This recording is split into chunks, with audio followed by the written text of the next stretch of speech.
नमस्कार. आज आपण इयत्ता 6वीचा इंग्लिशचा पॅट पेपर बघणार आहोत. तर रिटन सेक्शनमध्ये आहे question 3. Read the following passage and the ॲसिलेट्स. तर पॅरेग्राफ वाचायचा आहे आणि याच्यावरचे आपल्याला प्रश्न सोडवायचे आहे. Thiruvalluvar was a great Tamil स्लँग poet who lived more than 2000 years ago. Thikukar is the book of his teachings. It is greatly loved and respected, even lovely. Thiruvallur was a textile where he who beautiful fabrics and shares and sold them the market. People said that he never got angry, never used bad words, never shot at anyone. In the same town there lived a rich young man. He wasted most of the time remaining around with his friends. They often made fun of other people. I don't believe what people say about the Verular, said the young man one day. I am sure I can make him angry. Come on, let's have some fun. Lovely day. हा paragraph झाला आहे. तर याच्यावरील पहिला प्रश्न आहे A. State whether the following statements are true or false. पहिला आहे थिरुवल्लर ऑज अ टेक्सलेट वेअर, याचं उत्तर आहे ट्रू. दुसरं आहे a young man as poor, याचं उत्तर आहे false. B. Arrange the following sentences in proper order. पहिला आहे he sold them in the market. दुसरं आहे ही ब्युटिफुल फॅब्रिक्स. तिसरा आहे थिरुवल्लर ऑज अ टेक्सलेट वेअर. आणि चौथा आहे a young man was sure he can make the weaver angry. तर याचं उत्तर आहे पहिलं टेक्स्ट येणार आहे थिरुवल्लर ऑज अ टेक्सलेट वेअर्स. आणि दुसरे येत आहे ही वो ब्युटिफुल फॅब्रिक्स. आणि तिसरं येत आहे he sold them in the market. आणि चौथे येत आहे a young man was sure he can make the weaver angry. तर हे याचे उत्तर आहे. तुम्ही आत्ताच वहीमध्ये लिहून घ्या, पाठ करा. आणि पुढे सी प्रश्न. Who said to whom. Sentence. I am sure I can make him angry. Who said young man. To whom his friends. नंतर क्वेश्चन 4 आहे आयडोमॅटिक एक्सप्रेशन. त्यातलं ए आहे match the words of column A with column B. Make idiomatic pairs. One has been done for you. Any 3. 3 मार्काचा हा प्रश्न आहे. तुम्हाला फक्त यातलं 3च लिहायचे आहे. जोड्या जुळवा आहे. तर याच्या जोड्या जुळवा आपण सोडूयात. कॉलम एमध्ये आहे day, east, give, high. Column बीमध्ये आहे west, low, right, take. Answer लाईनमध्ये लिहायचे आहे. अँड पहिल्याचा आहे नाईट, दुसऱ्याचा आहे वेस्ट, तिसऱ्याचा आहे टेक आणि चौथ्याचा आहे लो. हे याचे प्रश्न आहे. तुम्ही आत्ता वहीमध्ये लिहून घेऊ शकता. तर पुढे पाहूया आपण. जोड्या जुळवाच राहिल्या आहेत. तर रीड अँड नाईट यांच्यामधली काय आहे उत्तर? बरोबर राईट आहे याचं उत्तर. तर पुढे B. Complete the sentences using the operative idiomatic words given in the table above. पहिलं आहे from day and night India is the best. दुसरं आहे गुड रिलेशनशिप रिक्वायर्स डॅश डॅशमध्ये आहे गिव अँड टेक. हे याचे उत्तर आहे. तर पुढील प्रश्न क्वेश्चन 5 वर्ड्स फॉर्मेशन. त्यातलं ए आहे complete the following table. 1 is done for you. आता हे 5 मार्कचा प्रश्न आहे. तर बघूया. पहिलं आहे हे केअर. नाऊनमध्ये केअर बरोबर ॲडजेक्टिव्हमध्ये येते केअरफुल आणि ॲडवर्बमध्ये येते केअरफुली. दुसरं आहे नाऊनमध्ये ब्युटी ॲडजेक्टिव्हमध्ये ब्युटिफुल आणि ॲडव्हर्बमध्ये ब्युटिफुली. तिसरं आहे वंडर आणि ॲडजेक्टिव्हमध्ये येतं आहे वंडरफुल आणि ॲडव्हर्बमध्ये येतं आहे वंडरफुली. चौथ्यामध्ये येत आहे ट्रूथ आणि ॲडजेक्टिव्हमध्ये येत आहे ट्रूथफुल आणि ॲडव्हर्बमध्ये येत आहे ट्रूथफुली. तर question B, write the plural forms of the following words in the table any to.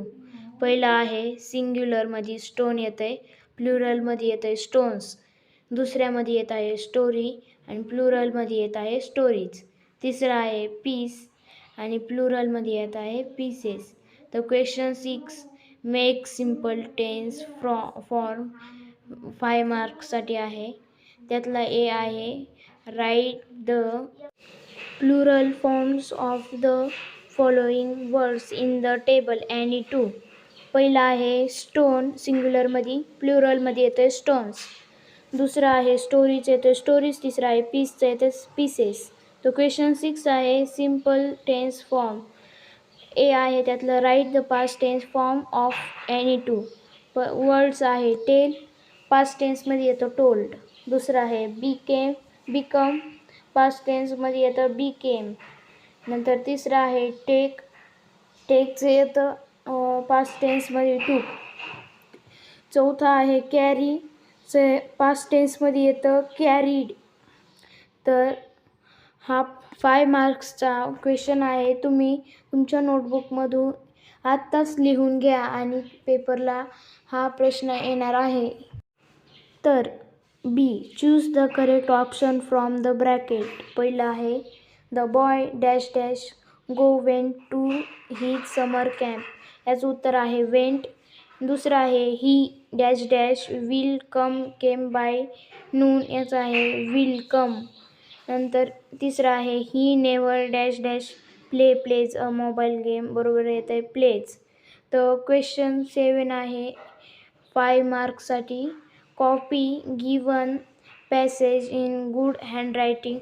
आता हा पॅसेज आहे तो आपल्याला वाचायचा आहे. तर मी पॅसेज वाचून दाखवत आहे.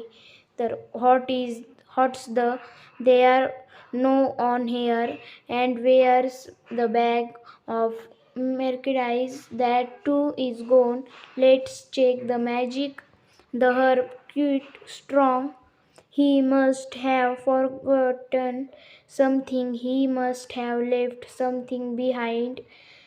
The innkeeper searched in every nook and corner of the room, but he couldn't find anything.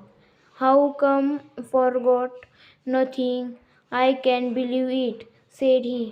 तर तुम्हाला हा पॅसेज दिसत असेल तर यामध्ये जे लिहिले आहे तुम्हाला तेच बघून खाली लिहायचे आहे. तुमच्या ज्या हँडरायटिंगमध्ये लिहायचे आहे तुम्ही लिहू शकतात. तर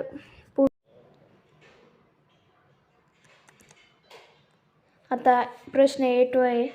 solve the following puzzle. Use the letters given on the right and make meaningful words. 5 मार्क्ससाठी आहे. तर तुम्हाला इथे साईडला शब्द दिसत आहे त्यापासून एक वाक्य बनायचे आहे. पहिलं वाक्य बनत आहे याच्यापासून वूड. दुसरं वाक्य बनत आहे रीच. नंतर तिसरं बनत आहे कोच. चौथं बनत आहे गेस आणि 5वं बनत आहे स्ट्रीम्स. 5 मार्क्ससाठी आहे. नंतर बी, पॉईंट्स लिहायचेत आणि degree, works in, wife's name, wife's interest, sons and daughters हे तुम्हाला लिहायचे आहे मिस्टर शाह आणि मिस्टर राणाविषयी. Degree M.R. Shah MBBS, M.R. Rane MABED. Works in M.R. Shah city hospital, M.R. Rane ideal high school. Wife's name M.R. Shah Leena, M.R. Rane Meena. Wife's interest social work, M.R. Rane cooking. Sons and daughters 2 sons mister Shah. Mister Rane 1 daughter and 1 son. हा एक paragraph येणार आहे. तुम्हाला mister Shah आणि mister Rane विषयी माहिती द्यायची आहे. तर मी ह्या पॅरेग्राफमध्ये जे लिहिले आहे तेच तुम्हाला लिहायचे आहे. तेथे तुम्ही एका कोऱ्या पेजवर लिहून घेऊ शकतात आणि पाठ करा. तर पुढचा प्रश्न आहे question 10. Read the given book cover carefully and complete the book review format by obtaining the replied information. 5 marks. हा प्रश्न आहे. तुम्हाला ह्या चित्रामध्ये जे दिसत आहे त्याच्याविषयी माहिती तुम्हाला विचारणार आहे. युअर सिक्रेट की युनिवर्स हे याच्यावर लिहिले आहे. तर रिटन बायमध्ये आहे Lucy Hawking information presented by Stephen Hawking. नंतर picture drawn by Garry Parsons published 2007. The name of the book पहिला क्वेश्चन आहे your secret key to the universe आणि author of the book Lucy Hawking हे याचे उत्तर आहे. तुम्ही लिहून घेऊ शकतात. तर पुढे तिसरा आहे the person who has presented information याचा आहे स्टेफन हॉकिंग. नंतर the person who has drawn the picture याचं उत्तर आहे गॅरी पर्सन. चौथं आहे यातलंच इयर ऑफ पब्लिकेशन याचं उत्तर आहे 2007. हा आता इंग्लिशचा पेपर होता. तर आता हा पेपर संपलेला आहे. तुम्ही यावरील प्रश्न उत्तरे एका पेजवर लिहून घ्या आणि ते पाठ करा. आणि व्हिडिओ आवडला असेल तर नक्की चॅनलला सबस्क्राईब करा आणि व्हिडिओला लाईक करा आणि मित्रांना शेअर करा. तर आजचा व्हिडिओ येथे संपला आहे. Thank you for watching.